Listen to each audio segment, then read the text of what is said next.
கர்த்தருடைய பரிசுத்த நாமத்துக்கு மகிமை உண்டாவதாக. இந்த காலை வேளையிலும் தியானத்துக்கென்று ஆண்டவர் நமக்கு கொடுத்திருக்கிறதான வேத பகுதி 1 பேதுரு புஸ்தகத்தை எடுத்துக்கொள்வோம். 5வது அதிகாரத்தில் சில வசனங்களை நாம் தியானிக்கப் போகிறோம். 1 பேதுரு 5வது அதிகாரம் 6வது வசனம் 7வது வசனத்தை நான் வாசிக்கிறேன்.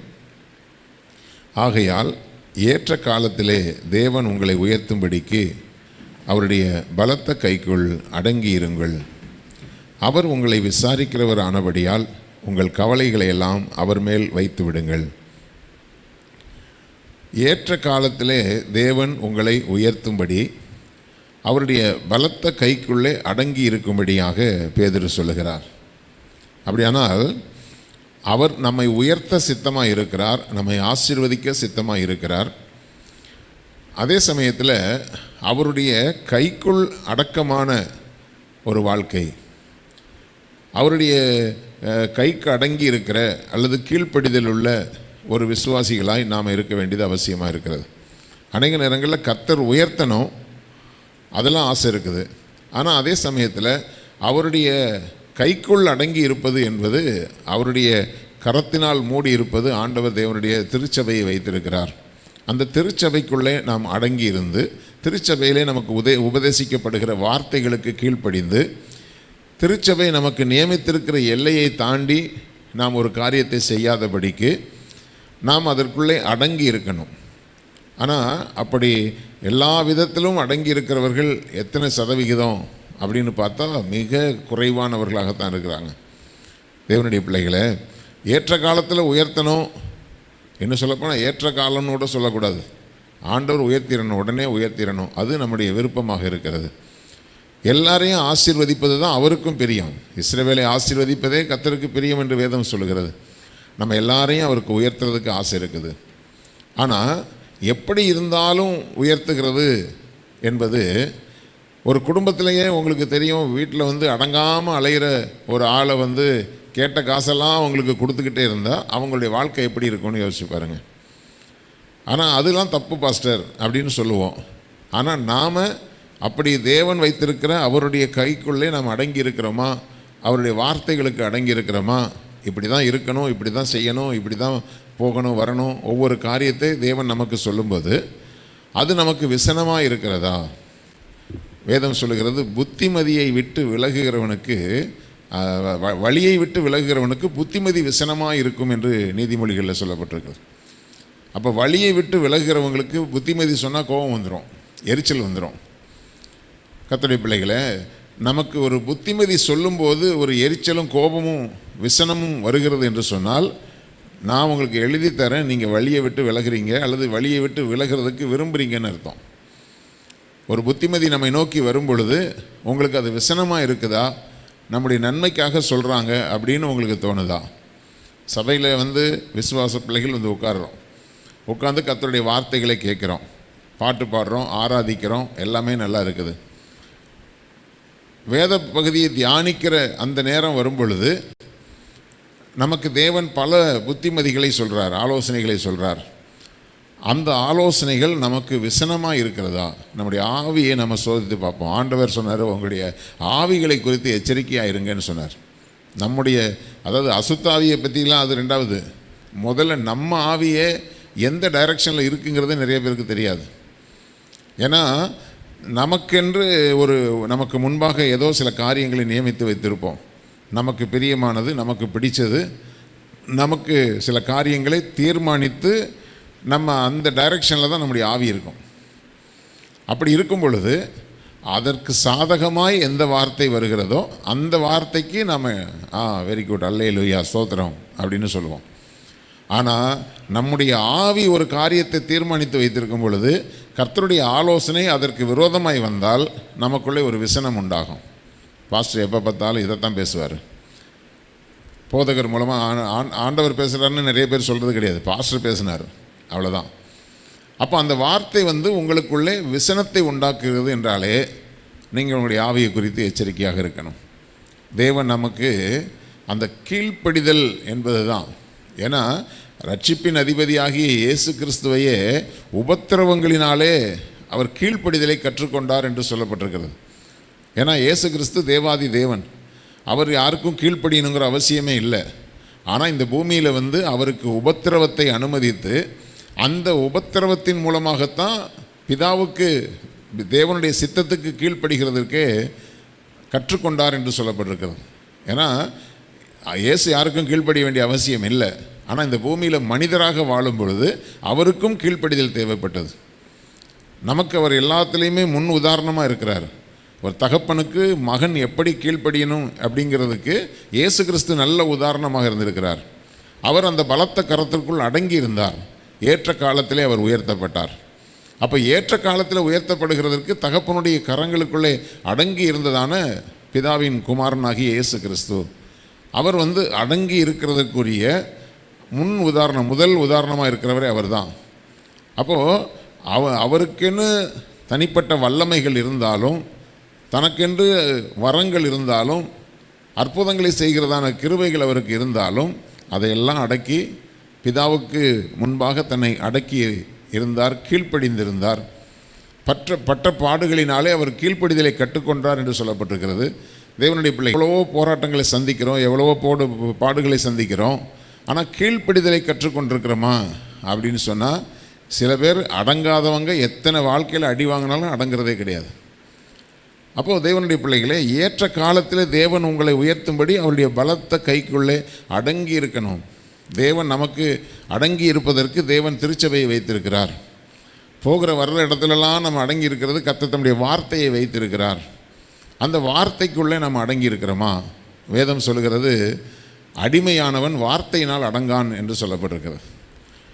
அடிமையானவன் வார்த்தையினால் அடங்கான். ஒரு காரியத்தில் நீ அடிமைப்பட்டிருந்தேன்னு சொன்னால், ஒரு பாவத்துக்கு அடிமைப்பட்டிருந்தேன்னு சொன்னால், அல்லது சில மனிதர்களுக்கு நீ அடிமைப்பட்டிருந்தால் நீ வார்த்தையினால் அடங்க மாட்டாய். தேவனுடைய பிள்ளைகளே, ஒரு வார்த்தை, தேவனுடைய வார்த்தை வருகிற பட்சத்தில், ஆமாம் என் வாழ்க்கை இப்படி தானே இருக்குது, அப்போ நான் இதை மாற்றிக்கொள்ள வேண்டுமேன்னு அந்த உணர்வுள்ள இருதயம் நமக்குள்ளே இருந்தால்தான் நம்ம அடங்கி இருக்கிறோம்னு அர்த்தம். அந்த புத்திமதி நமக்கு விசனமாக இருக்கிறது என்று சொன்னால் நாம் அடங்கி இல்லை அப்படின்னு அர்த்தம். தேவனுடைய பிள்ளைகளே, அடங்கி இருக்கிறவர்களுக்கு தான் ஏற்ற காலத்தில் உயர்வு உண்டு. ஒரு கிளாஸில் படிக்கிற ஒரு ஸ்டூடெண்ட்டு வாத்தியாருக்கும் போதிக்கப்படுகிற வார்த்தைகளுக்கும் அந்த ஸ்கூலுடைய சட்டத்திட்டங்களுக்கும் அடங்கி இருந்தால் தான் அடுத்த வருஷத்துக்கு அடுத்த கிளாஸுக்கு போக முடியும். இதில் எதுக்குமே அடங்கி இல்லாமல் லாஸ்ட்டில் வந்து நின்று எனக்கு வந்து நெக்ஸ்ட் கிளாஸுக்கு நான் போகிறதுக்கு எனக்கு நீங்கள் சர்டிஃபிகேட்டை கொடுங்கன்னா யாரும் கொடுக்க மாட்டாங்க. எல்லா உயர்வுகளுக்கும் முன்பாக கீழ்ப்படிதல் இருக்கிறது தேவனுடைய பிள்ளைகளை. அப்போது நம்முடைய வாழ்க்கையில் ஏற்ற காலத்தில் தேவன் உயர்த்துவார். அது உங்களுக்காக எழுதப்பட்ட ஒரு நியமனம். கண்டிப்பாக ரட்சிக்கப்பட்டு வந்து கர்த்தரை தேடிக்கொண்டிருக்கிற பிள்ளைகளுக்கு, கர்த்தரை உறுதியாய் பற்றி கொண்டிருக்கிற பிள்ளைகளுக்கு படிப்படியாக உயர்வு கண்டிப்பாக உண்டு. ஆனால் எல்லாருக்குமே ஓரளவுக்கு உயர்வை கொடுக்குறார். ஆனால் தேவன் எனக்கு கொடுக்குற உயர்வு மனப்பூர்வமாக கொடுக்குறாரா, ரட்சித்து தொலைச்சிட்டேனே என்ன பண்ணுறதுன்னு தெரியாமல் கொடுக்குறாரா? அப்போ விசனத்தோட ஆண்டவரும் நமக்கு எந்த ஒரு காரியத்தை செய்யக்கூடாது தேவனுடைய பிள்ளைகளை. அப்போது ஏற்ற காலத்திலே தேவன் உங்களை உயர்த்துவார். அவருடைய பலத்த கரத்திற்குள், அவருடைய வார்த்தைக்குள், அவர் தேவன் சபையிலே கொடுத்திருக்கிற சட்டத்திட்டங்களுக்குள்ளே நீங்கள் அடங்கி இருந்து, அதாவது சபை என்பது வந்து போய் உட்காந்துட்டு போகிற ஒரு பஸ் ஸ்டாப்பை போல் இருக்கக்கூடாது. ஒரு பஸ் ஸ்டாப்பில் வருவோம், உட்காருவோம், பஸ் வந்தோன்னே ஏறி போயிடுவோம். அதே போல் பலருக்கு வந்து திருச்சபை என்பது ஒரு பஸ் ஸ்டாப் மாதிரி வந்து உட்கார வேண்டியது, ஒரு ஆசீர்வாதம் கிடைச்ச உடனே கிளம்பிட வேண்டியது. அப்படி போனவர்கள் இந்த சபையில் எத்தனையோ பேரை நான் பார்த்துருக்குறேன். ஒரு ஆசீர்வாதத்துக்காக வெயிட் பண்ணிகிட்டு இருப்பாங்க. அந்த ஆசீர்வாதம் வந்தோடனே அதிலே ஏறி போயிடுவாங்க. திரும்ப வந்து போயிட்டு வந்து அங்கே யாரும் நிற்க போகிறது கிடையாது. ஏன்னா பஸ் ஸ்டாப்பில் அப்படி யாரும் திரும்பி வந்து நிற்க மாட்டாங்க. ஆனால் திருச்சபை என்பது அப்படி அல்ல. தேவனுடைய பிள்ளையை, இன்றைக்கி ஒரு ஆபத்துக்கு நம்ம தேவ சமூகத்தில் காத்திருந்து நம்ம ஆண்டவரை தேடுகிறோம். அந்த அந்த அந்த ஆபத்து கடந்து போகும்போது அதோடு சேர்ந்து அப்படியே போயிட்டா அடுத்த பிரச்சனை வரும்பொழுது, அடுத்த பிரச்சனைக்கு தேவ சமூகத்தில் வந்து நின்றால் எந்த முகத்தோடு நம்ம தேவனை பார்க்க முடியும்? அப்போது திருச்சபை என்பது உங்களுக்கு ஒரு பஸ் ஸ்டாப் கிடையாது. நாம் நிலைத்திருக்கும்படியாக, நானோ தேவனுடைய ஆலயத்தில் பச்சையான ஒலிவ மரத்தை போல நாம் நாட்டப்பட்டவர்களாக இருக்க வேண்டும். அப்போது நாட்டப்பட்ட ஒரு மரம் அங்கங்கே ஓடிட்டுருக்காது, அந்த இடத்துல அது நிலைத்திருக்கும். அப்படிப்பட்ட ஒரு விசுவாச வாழ்க்கையை தேவன் எதிர்பார்க்கிறார். தேவனுடைய பிள்ளைகளே, அப்போது அவருடைய பலத்த கைக்குள்ளே நாம் அடங்கி இருக்கும் பொழுது, அதாவது வந்து போகிறவர்களுக்கு கிடைக்கிற ஆசீர்வாதத்திற்கும் அடங்கி இருக்கிறவர்களுக்கு கொடுக்குற ஆசீர்வாதத்துக்கும் வித்தியாசங்கள் உண்டு. அப்போது வந்து போகிறவர்களுக்கு அடுத்த வசனம் கிடையாது. அவர் உங்களை விசாரிக்கிறவர் ஆனபடியால் உங்கள் கவலைகளை எல்லாம் அவர் மேல் வைத்து விடுங்கள். அப்போது ஆண்டவர் விசாரிக்கிறதற்கு அவர் திருச்சபையின் மூலமாகத்தான் எல்லா காரியத்தையும் ஆண்டவர் செய்கிறார். அவருடைய அனந்த ஞானம் அவருடைய திருச்சபையின் மூலமாகத்தான் வெளிப்படுகிறது. ஆண்டவர் இந்த பூமிக்கு ஆசீர்வாதத்தை கொடுப்பதற்கு வைத்திருக்கிற ஒரே வாய்க்கால் எது அப்படின்னா தேவனுடைய திருச்சபை தான். அப்போது அந்த திருச்சபையில் ஆண்டவர் நிலைத்திருக்கிறவர்களை விசாரிக்கிறவராக இருக்கிறார். அவர் உங்களை விசாரிக்கிறவர் ஆனபடியினால், அப்போது ஒரு வீட்டில் நிலைத்திருக்கிற பிள்ளைகள் தான் வாழ்க்கையில் போராட்டங்கள் வரும்போது தகப்பனிடத்தில் காரியங்களை சொல்லி தகப்பனிடத்தில் அந்த பாரங்களை இறக்கி வைத்து, சரி நீ கவலைப்படாத, அந்த பிரச்சனையை நான் பார்த்துக்கிறேன் அப்படின்னு தகப்பன் சொல்ல முடியும். ஏனென்றால் தகப்பன் என்பவன் வீட்டுக்குள்ளே நிலைத்திருக்கிறவர். அப்போ அந்த வீட்டுக்குள்ளே நிலைத்திருக்கிற தகப்பனுடைய வார்த்தைக்கு நாம் அடங்கி இருக்கும் பொழுது தான் நம்முடைய கவலைகளை வைப்பதற்கு நமக்கு ஒரு இடம் இருக்கும். இல்லை அப்படின்னு சொன்னால் நாம், அதாவது வீட்டில் நிலைத்திருக்காத ஒரு ஆளுடைய பிரச்சனையை தகப்பன் கேட்கவே மாட்டார். அப்போ அவர் உங்களை விசாரிக்கிறவர் ஆனபடியால் நமக்கு முதல்ல அதை தெரிஞ்சிருக்க வேண்டிய அவசியம். நாம் ஆண்டவருடைய சபையில் நிலைத்திருக்கிற பிள்ளைகளுக்கு, தேவனுடைய வார்த்தையில் நிலைத்திருக்கிற பிள்ளைகளுக்கு விசாரிக்கிறதற்கு ஒரு தகப்பன் உண்டு. அந்த தகப்பன் நம்முடைய எல்லா காரியங்களையும் கண்காணித்து கொண்டிருக்கிறவர். இன்னும் சொல்லப்போனால் நிரந்தரமான தகப்பன் அவர் தான், நிலையான தகப்பன் அவர் தான். அப்போ அப்படி வேணால் இந்த உலகத்துலேயும் அவர் தான் நமக்கு தகப்பனாக இருப்பார். இந்த உலகத்தை விட்டு கடந்து போகும்பொழுதும் அவர் தான் நமக்கு தகப்பனாக இருப்பார். அதனால தான் அவர் பேர் பரமபிதா. அப்போ அந்த பரமபிதா உங்களை விசாரிக்கிறவர் ஆனபடினால், நீங்கள் எப்படிப்பட்டதான சூழ்நிலைகளை கடந்து போனாலும் உங்களுக்கு ஒரு விஷயம் தெரியணும். நிறைய பேருக்கு என்னென்னா, அவங்க விசாரிக்கலை, இவங்க விசாரிக்கலை, எங்கள் அக்கா விசாரிக்கலை, தம்பி விசாரிக்கலை, தங்கச்சி விசாரிக்கலைன்னு மனுஷர்களுடைய விசாரணையிலே ஆறுதலை தேடுகிற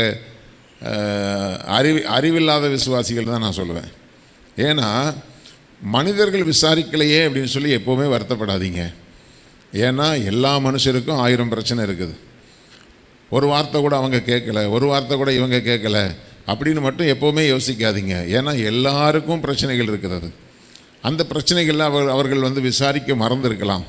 ஆனால் நீ தேவனுடைய பிள்ளைகளாக இருக்கிற பட்சத்தில் அவங்க விசாரிக்கலை, இவங்க விசாரிக்கலைன்னு வருத்தப்படவே மாட்டேன். ஏன்னா யார் விசாரித்தாலும் ஐயோ பாவம்னு தான் சொல்ல முடியும். ஆனால் ஆண்டவர் விசாரித்தால் மட்டும்தான் உன் பிரச்சனைக்கு பரிகாரம் கிடைக்கும். அப்போது மனுஷ விசாரணைக்காக தயவு செஞ்சு ஏங்காதீங்க. அவங்க ஒரு வார்த்தை கூட கேட்கல, நான் இவ்வளோ கஷ்டப்பட்டேன், அவங்க ஒரு வார்த்தை கூட என்னை கேட்கலை அப்படிங்கிறது, கேட்கலைங்கிறது உங்களுக்கு உரிமையாக இருந்தால் அவங்கள பார்க்கும்போது கேளுங்க, அது தப்பு கிடையாது, அதுக்காக சண்டை போடாதீங்க. அதே சமயத்தில் நீங்கள் உங்களுடைய மனதில் ஆழமாக இருக்க வேண்டிய ஒரு விஷயம், ஆண்டவர் என்னை விசாரிக்கணும். அவர் விசாரிக்கணும்னா அவருடைய கைக்குள்ளே நான் அடங்கி இருக்கணும்.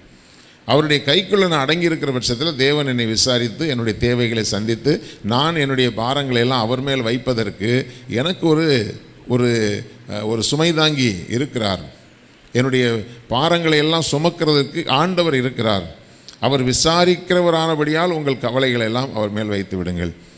உங்களுடைய, அதாவது நிறையா விசுவாச பிள்ளைகளுடைய தவறுகள் என்ன அப்படின்னா, என் வாழ்க்கையில் ஒரு பிரச்சனை வந்துச்சா உடனே ஃபோன் பண்ணி அக்காவுக்கு சொல்லு, தம்பிக்கு சொல்லு, தங்கச்சிக்கு சொல்லு, மச்சானுக்கு சொல்லு, மாமாவுக்கு சொல்லு, எல்லாத்துக்கும் சொல்கிறது. கடைசியில் நீங்கள் கூட்டி கழித்து பாருங்கள், ஒரே ஒரு ஆள்கிட்ட மட்டும் சொல்லியிருக்க மாட்டீங்க. யார்கிட்டனா ஆண்டவர்கிட்ட சொல்லியிருக்க மாட்டீங்க. நல்லா உங்களை நீங்கள் நிதானித்து பாருங்கள்.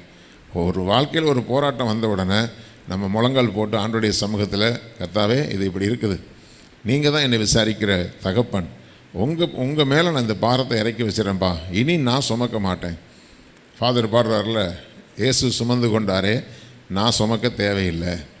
அப்போது அப்படி தேவனுடைய சமூகத்தில் நம்முடைய பாரங்களை நாம் இறக்கி வைப்போம். மனிதர்கள் விசாரிக்கலை, மனுஷங்க என் மேலே அன்பாக இல்லை அப்படின்னா மனித அன்பு மாறி போகும்.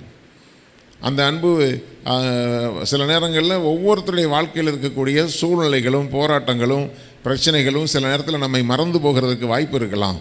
ஆனால் தேவனுடைய பிள்ளைகளை நாம் அதுக்கெல்லாம் வருத்தப்படவே கூடாது. இப்போது பொதுவாக ஊழியக்காரங்களுக்கு நான் அடிக்கடி சொல்லுவேன், உங்களுக்கு ஒரு குடும்பத்து பிரச்சனை, எங்களுக்கு பல குடும்பத்துடைய பிரச்சனைகள். பல குடும்பங்களை நாங்கள் விசாரித்து கொண்டு இருப்போம். சில நேரங்களில் சில குடும்பங்கள் விடுபட்டுரும். அதில் சில பேருக்கு வருத்தங்கள் வந்துடும், அவங்க பையனை விசாரிக்கவே இல்லையே அப்படின்னு சொல்லி.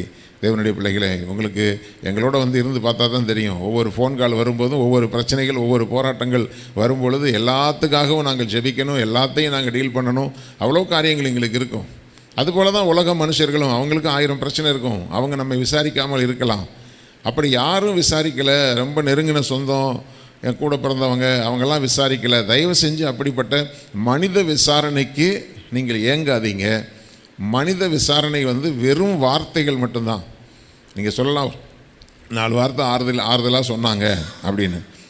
ஆறுதல் உங்களுக்கு என்ன? வேதம் தெளிவாக சொல்லுகிறது. ஆண்டவர் சொல்கிறாரு, நானே உங்களுக்கு ஆறுதல் செய்கிறவர். ஆறுதல் எங்கே வரும்? எப்போ நீங்கள் கடைசியாக தேவ சமூகத்தில் கொண்டு போய் உங்களுடைய பாரத்தை இறக்குறீங்களோ அப்போ தான் உங்களுடைய இருதயத்திலிருந்து கர்த்தர் ஏதாவது செய்வார். கண்டிப்பாக கர்த்தர் எனக்காக யாவற்றையும் செய்து முடிப்பார் அப்படிங்கிற அந்த பாரத்தை இறக்கி வைத்த உணர்வு எப்போ வரும் அப்படின்னு சொன்னால், நீங்கள் தேவ சமூகத்தில் இறக்கி வச்சா மட்டும்தான். அதை விட்டு நீங்கள் மனுஷங்க மேலே இறக்கி வைக்கிறதுனால மனுஷர்களால் ஒன்றுமே பண்ண முடியாது. அவ்வளோதான். அவங்களுடைய லிமிட் ஒன்று இருக்குது. வேணா விசாரிக்கலாம். விசாரிக்கிறது, அதுக்காக நீங்கள் யாரையும் விசாரிக்காதீங்கன்னு நான் சொல்ல வரல. விசாரிக்கலைங்கிறதுக்காக வருத்தப்படாதீங்க. ஏனென்றால் வேதம் தெளிவாக சொல்லுகிறது, அவர் உங்களை விசாரிக்கிறவர் ஆனபடியால் உங்கள் கவலைகளை எல்லாம் மனிதர்கள் மேல் அல்ல, ஆண்டவர் மேல் வைத்து விடுங்கள். அடுத்த வார்த்தை தெளிவாக சொல்கிறாரு, தெளிந்த புத்தி உள்ளவர்களாக இருங்கள். இந்த தெளிந்த புத்தி இருக்கும்போது நமக்கு கலக்கங்கள் வராது. ஏன்னா நான் அப்பா கிட்ட சொல்லிட்டேன். நான் எப்போவுமே யாருக்குமே சொல்லுகிற ஒரு ஆலோசனை என்ன அப்படின்னு சொன்னால், ஆண்டவருடைய சமூகத்தில் ஒரு அன்னாளை போல இருதயத்தை ஊற்றி வச்சிட்டோன்னா, ஊற்ற வேண்டிய இடத்துல ஊற்றிட்டோன்னு சொன்னால் அதற்கு பிறகு நமக்கு துக்கமுகமாக இருக்க வேண்டிய அவசியமே இல்லை. ஏன்னா ஆண்டவர் இன்னொரு வார்த்தை சொன்னார், கவலைப்படுகிறதுனால எவன் தன் சரீரத்தில் ஒரு முழத்தை கூட்ட முடியும், குறைக்க முடியும். இதில் நம்ம ரொம்ப தெளிவாக இருந்து இறக்க வேண்டிய இடத்துல நம்முடைய பாரங்களை இறக்கும் பொழுது தெளிந்த புத்தியுள்ளவர்களாக இருங்கள், விழித்திருங்கள். ஏனெனில் உங்கள் எதிராளியாகிய பிசாசானவன் கர்ச்சிக்கிற சிங்கம் போல எவனை விழுங்கலாமோ என்று வகை தேடி சுற்றி திரிகிறான். அதாவது பிசாசு அதாவது கூடுமானால் தெரிந்து கொள்ளப்பட்டவர்களையும் வஞ்சிப்பான் என்று வேதம் சொல்லுகிறது. அப்போது இன்னும் சொல்லப்போனால் இந்த கடைசி நாட்களில் பிசாசு யாரை வஞ்சிக்கிறான் அப்படின்னு சொன்னால், ரட்சிக்கப்பட்டிருக்கிறவர்களை, ஊழியம் செய்கிறவர்களை, நல்ல ஆவிக்குரிய வாழ்க்கையில் இருக்கிறவர்களுக்குள்ள தான் எவனை விழுங்கலாம் அப்படின்னு சொல்லி எதிராளியாகிய பிசாசு கர்ச்சிக்கிற சிங்கம் போல அவன் அலைந்து கொண்டிருக்கிறான். தேவனுடைய பிள்ளைகளை, நாம் தெளிந்த புத்தி உள்ளவர்களாக இல்லை அப்படின்னு சொன்னால் கூடுமானால் தெரிந்து கொள்ளப்பட்டவர்களையும் பிசாசு வஞ்சித்து விடுவான். இப்போ நிறையா நான் பெரிய திருச்சபையில் நான் உதவி ஊழியராக இருந்ததுனால எனக்கு தெரியும். தேவையில்லாத உப்பு சப்பில்லாத பிரச்சனைகள்லாம் சபையை விட்டு போவாங்க. தெளிந்த புத்தி கிடையாது. அவங்க இப்படி சொல்லிட்டாங்க, இவங்க இப்படி பேசிட்டாங்க, அவங்க இந்த மாதிரி பண்ணிட்டாங்கன்னு சொல்லி யாரையோ மனிதர்களை காரணம் காட்டி, அதாவது சபையை விட்டு போக வைக்கிறதுக்கு பிசாசு ஏதோ ஒரு சாக்கு போக்க வைப்பான். அதில் இவங்க வஞ்சிக்கப்பட்டு விழுந்து போயிடுவாங்க. அந்த பலத்த கைக்குள்ளே அடங்கி இருக்கிற அந்த தன்மையை கொஞ்சம் கொஞ்சமாக எடுப்பான் பிசாசு. அப்போது உடனே யாரையோ காரணம் காட்டி அவங்களுடைய ஆவிக்குரிய வாழ்க்கையிலேருந்து அப்படியே டவுன் ஆவாங்க. மனுஷர்களை காரணம் காட்டி ஜெபிக்கிறத விடுவாங்க, வேதத்தை வாசிக்கிறத விடுவாங்க, வசனத்துக்கு கீழ்ப்படிகிறத விடுவாங்க. அப்புறம் அப்படியே சினிமா பார்க்க ஆரம்பிப்பாங்க, அப்படியே சீரியல் பார்க்க ஆரம்பிப்பாங்க. கொஞ்சம் கொஞ்சமாக பிசாசு வஞ்சித்து ஒரு குறிப்பிட்ட இடத்துல கொண்டு போய் லாக் பண்ணிடுவான். அதுக்கு பிறகு அதை விட்டு அவங்களால ரிலீஸ் ஆக முடியாது. அதுக்கு பிறகு அவங்க விசுவாச வாழ்க்கையில் வந்தாலும் பாவங்களோடு சேர்ந்து தான் இருப்பாங்களே தவிர பாவத்தை விட்டு விலகி இருக்க மாட்டாங்க. கர்த்தருடைய பிள்ளைகளை, தேவ பிள்ளைகள் தெளிந்த புத்தி உள்ளவர்களாக இருங்கள். தெளிந்த புத்தி உள்ளவர்களாக இருக்குன்னா முதல் நீங்கள் உங்களுக்கு ஹீரோவாக நீங்கள் நினைக்க வேண்டிய ஒரே ஆள் ஆண்டவர் மட்டும்தான்.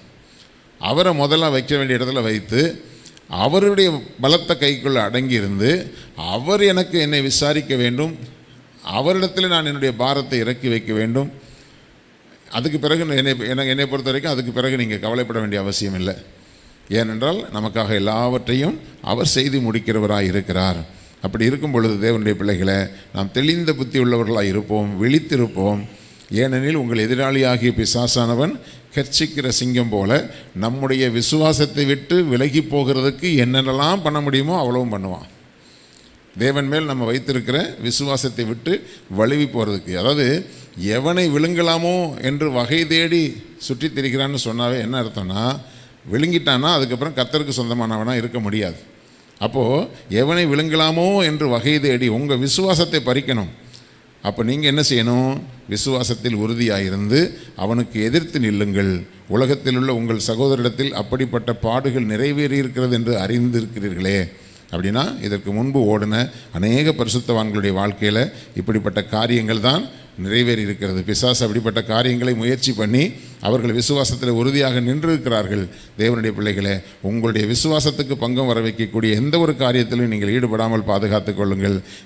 கிறிஸ்து இயேசுவுக்குள் நம்மை தமது நித்திய மகிமைக்கு அழைத்தவராய் இருக்கிற சகல கிருபையும் பொருந்திய தேவன் தாமே கொஞ்ச காலம் பாட அனுபவிக்கிற உங்களை சீர்படுத்தி ஸ்திரப்படுத்தி பலப்படுத்தி நிலைநிறுத்துவாராக.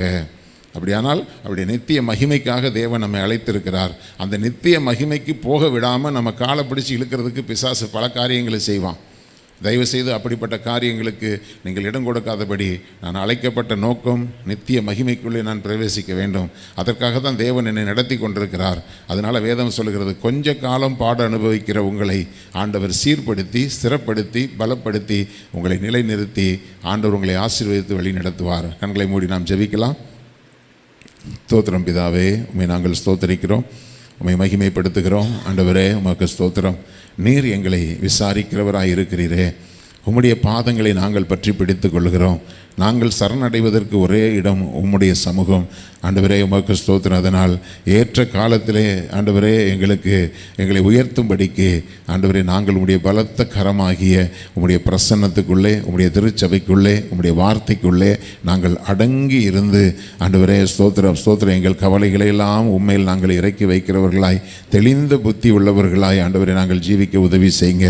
எதிராளியாகிய பிசாசுடைய எந்த வஞ்சனைகளுக்கும் நாங்கள் இடம் கொடாதபடி தேவனாகிய கர்த்தர் எங்களை வேலியடைத்து பாதுகாத்து வழி நடத்தும்படி ஒப்பு கொடுத்து நாங்கள் செபிக்கிறோம். தேவ கிருபைக்குள்ளே எங்களை தாழ்த்துகிறோம். இந்த ஆண்டவருடைய வார்த்தைகளை கேட்ட ஒவ்வொரு பிள்ளைகளையும் தேவனாகிய கர்த்தர் ஆசீர்வதித்து பலப்படுத்தி நீர் வழி நடத்துவீராக. அன்பு கரத்தில் அர்ப்பணிக்கிறோம். துதிக்கான மகிமை எல்லாம் உமக்கே செலுத்துகிறோம். இயேசு கிறிஸ்துவின் இன்ப நாமத்தில் ஜெபிக்கிறோம் ஜீவனுள்ள எங்கள் நல்ல பிதாவே, ஆமேன் ஆமேன். என் ஆத்துமாவே கர்த்தரை ஸ்தோத்திரி, என் முழுவதுமே அவருடைய பரிசுத்த நாமத்தை ஸ்தோத்திரி. என் ஆத்துமாவே கர்த்தரை ஸ்தோத்திரி, கர்த்தர் செய்த சகல உபகாரங்களையும் மறவாதே. ஆமேன் ஆமேன். கர்த்தர் உங்களை ஆசீர்வதிப்பார். நாளை காலை நமக்கு ஜூன் 1ஆம் தேதி காலை 5 மணிக்கு நமக்கு வாக்குத்தத்த ஆராதனை உண்டு. அந்த வாக்குத்தத்த ஆராதனையிலும் அதன் பின்பு நடக்கிற திருவிருந்து ஆராதனையிலும் கலந்து கொள்ளும்படி காலை 5 மணி முதல் 6 மணி வரைக்கும் இந்த வாக்குத்தத்த ஆராதனை நடக்கும். தயவுசெய்து எல்லா விசுவாசிகளும் நேரடியாக வந்து கலந்து கொள்ளும்படி உங்களை அன்போடு அழைக்கிறேன். கர்த்தர் தாமே உங்களை ஆசீர்வதிப்பாராக. ஆமென்.